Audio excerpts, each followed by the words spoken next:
Prabkirat. Hi. Now it's time to revise phonic sounds. Okay. What is this, Prabkirat? Before Put your finger here. A is for apple. A Is for apple. How it sound? Eh. It is capital A, small a.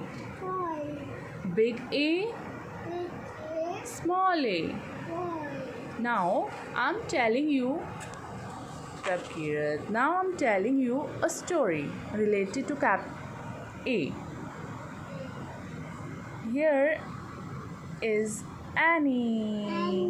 One day, what happened? Annie went to park. There she eat an apple. What apple? A for apple. Suddenly, what happened? In the park, an ant came, and Annie was scared, and she ran away from the park. How's the story?